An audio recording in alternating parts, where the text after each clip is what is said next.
Hello, hello, hello, hello, guys. Happy Monday. Yana Kasperczak, Spiritual Awakening Core Energy Coach, coming to you with this book that I started reading. And interestingly enough, I feel like I already know the answer to this book because I've heard this kind of thinking and approach throughout quite a few past years where I've been on my personal development journey. Okay. Why things always go wrong? Like, why is this happening to me? Why is this always happening to me? Why does, I plan, and nothing ever goes according to plan? Why do I continue to put my best foot forward and do the best job I can at work, and I never get noticed, never get promoted? So that kind of approach to life, that kind of way of thinking and being, that kind of a personality, because it is a personality that comes out where we become the victims in a way, where we start seeing how everything is going wrong. And then what happens is, the reason for that is so that way we can start to see that there is a different way of thinking and being, that there is a different way of experiencing life, if you will. There's a different way of approaching any kind of an obstacle that we have, and it does not need to be a negative one, does not need to be the worst case scenario, because it doesn't feel good. So why do we even spend time and energy in something that does not feel good at all? Why not say no thank you? I don't like that. It's like, if somebody's offering you cake and you don't want cake, you do not have to say yes to that cake. Just because it's a birthday party, you do not have to say yes to that cake. You can say no if you really don't want to. But if you eat it, then that's your choice. Same thing with negative thoughts, negative way of experiencing life. So our mind, it helps us to understand, and our body is what actually experiences something. So when our body is feeling a certain way, our body is telling us something that we're experiencing, and we use our mind to help us understand what that is. And often it is because the mind is going to tell us what's wrong. The mind is going to look at everything that is wrong, and that's not a bad thing, because then when we can see when something is wrong, we can actually fix it. But what is wrong is that when we do see what is wrong and not fixing and not doing anything about it, that is the problem. That is where we will continue to find ourselves in that cycle of why things always go wrong. Why is everything always wrong? Why are things always happening to me? I'm a good person. Why are things happening to me? Perhaps you are too good of a person where you're not even thinking of yourself at all. And you're just thinking of everyone else and you're doing everything for everyone. So that's why things are going wrong, because you're not even thinking of yourself at all. So why would the universe even help you out in that way? You gotta put yourself first. And that starts with the mindset. If you are not liking your thoughts, we all spend time thinking in the past, and we're all spend time thinking in the future. And you have an option. When you're thinking of the past, you can think of all the bad, the negative, the uncomfortable, the shitty things that happened in the past. Or you can think of all the good and incredible and amazing things that happened in the past. But you gotta do those things consciously, because the brain is wired in this primal way where it is always looking at the bad, the dark, protecting, right? Thinking of the self, keeping the self safe. And if the self is not safe, it can't function properly. So, and that's why we're always thinking of, what's wrong versus what's right. And then when we're thinking in the future, we can't spend time thinking of all these scary things that could possibly happen in the future. Or we could think of all the things that could go right, that could be amazing in the future, and focus on that. Because Joe Dispenza, one of the scientist, guys, that I listen to very closely. He is incredible at explaining how we are creating our own reality with our sheer thoughts. Actually, with our personality, because our personality, how we are, how we think, how we talk, how we behave, our habits, our subconscious programming, that's who we are. And that's our personality. And if we change our personality, so if, let's say right now, part of you, of who you are, part of your personality is you're always noticing everything that's wrong and you struggle to see what's right, then in order for you to have the other part of personality, you gotta do some work. And only you know what work you gotta do in what areas of your life, where you gotta do that. And go and start doing that work. Little by little. Before you know it, you will struggle to see what's wrong. And you will only start to see what's right. And then you will be that annoying friend in the friend group that just can't join an argument, just can't seem to see conflict, that just can't seem to fit in a way, right? And that's probably scary as well, because we all want to fit in. But imagine feeling completely safe, not fitting in. This is where you actually might find yourself feeling so much more safer and comfortable being on your own than having to fit in with people who are just going to make you nauseated in a way, right? Where if you enjoy gossip, you're going to be with those people that gossip. And if you don't, that's the kind of stuff that might make you feel a little nauseated, right? So why do things always go wrong? They always go wrong so you can figure your shit out and they can go right. So you can start recognizing that it's actually not wrong. Because whatever is happening, like let's take this decoration, right? As an example. My kids spend time in here. My son, let's say, decides, hey, I want to see what happens if I go and drop it. Scientist in him, okay? I don't always ask questions, but I do, so that way to help him understand, what's okay and what's not okay. But let's say he goes and he breaks it. I would think this is wrong of doing, right? Is it not, moms? Like, is it not wrong for your child to come into your room and take something of yours, whether you love it or don't, doesn't matter, it's something that's in your space, to take it and to break it or to set fire to it, right?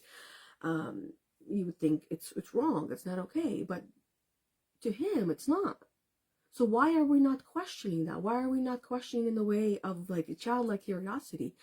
Why is it like, really, why is it not okay? What's happening in his mind that makes him think that this is not okay? Because in his mind, his imagination is just out of this world. You were that age yourself. You remember how you were. You remember how it was for you. How you could close your eyes and you could fly and you felt so free and it was just so amazing. You went outside and then you saw grass and you smelled grass and you were transported to a different planet. And now as an adult, you don't have those experiences. Why? It's because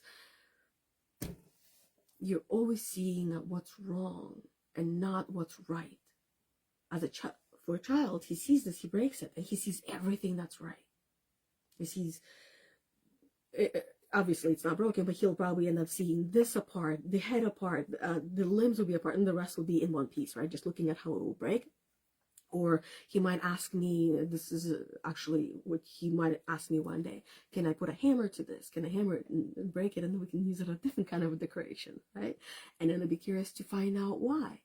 Instead of jumping right away to a conclusion, this is wrong, we don't do this, this is decoration, mommy spent money on this, $1, but given from a dollar store, $1, but mommy spent money on this. Like, no, mommy likes this. Instead, well, why would you like to do it? Tell me a little bit more, right? And then he gets me into the story, and right away I'm like, I want to go buy 10 more so we can see what we can make out of it. You know what I mean? And if we approach life in that way, if we surround even ourselves with people that think in such ways, in such different ways, then we become more like that. If we surround ourselves with people who are miserable, who are whining, complaining, and wishing of all the things that they could have done better in their life, and they're not doing them now because they're too old now, no such thing exists. No such thing exists. Yeah, there is like the actual like physical age, but we can still do the things that we want to do. Yes, given not in that exact way we would have been able to when we were 20 years old. Yes, maybe it will take us longer now, but we can still do them. We cannot continue limiting ourselves in all the things that we do. We cannot start thinking of, okay, well, I'm gonna go, let's just come up with something. Let's say you decided you wanted to go. Let's say I decided I wanted to go for a marathon run. I don't know why I would, but let's say I decided to go for a marathon run, probably just to build my stamina. So in order for me to get there, I gotta train myself and get myself there to be able to do, I don't know what they are, like probably like 1K, 2K, probably 3K, 5K, and whatever it is in 10K. Probably from 5 they probably go to 10 right away. It's like, oh, if you can do 5, let's double it right away.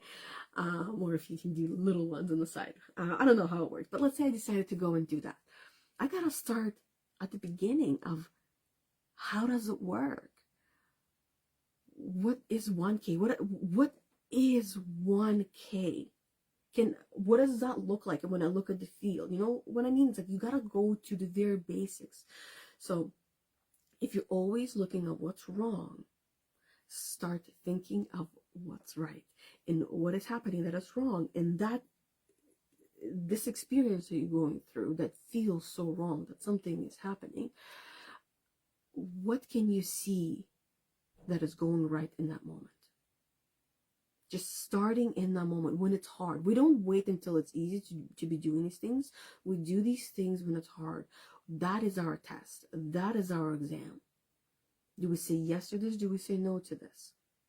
Do we continue going in and dwelling on what's wrong, or do we start just find one thing that's right? Just start with one thing. Write it down. Can you think of another one? If you can't, no, that's fine. Just focus on the one thing and that's it.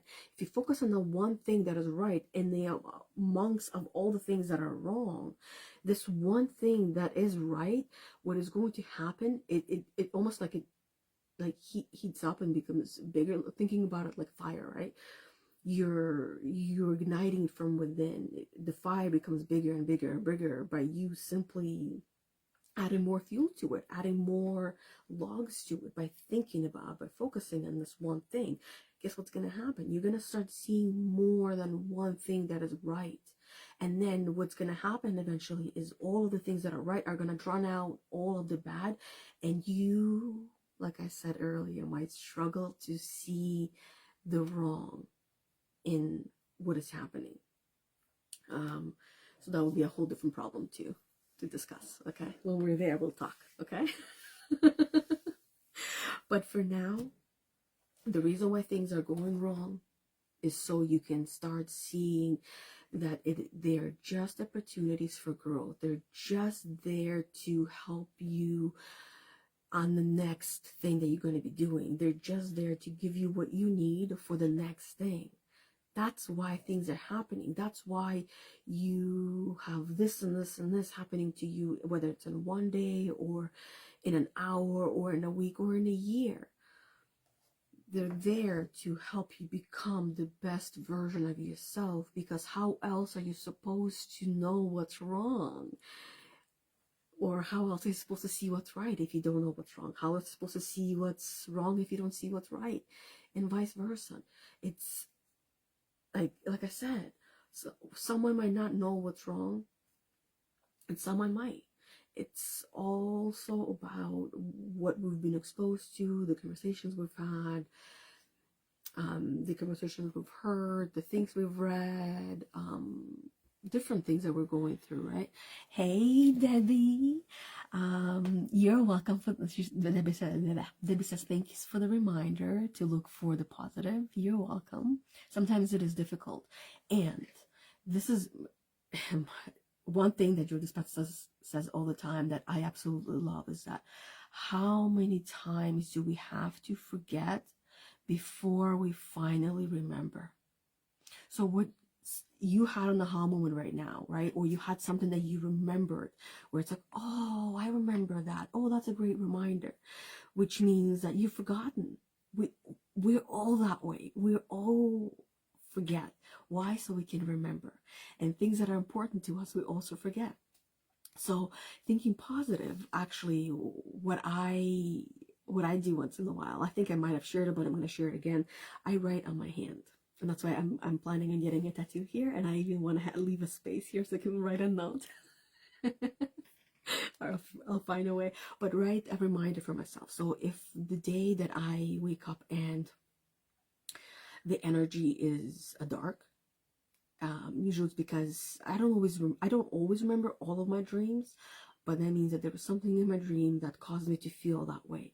And sometimes it takes a while to shake it off, to work through it.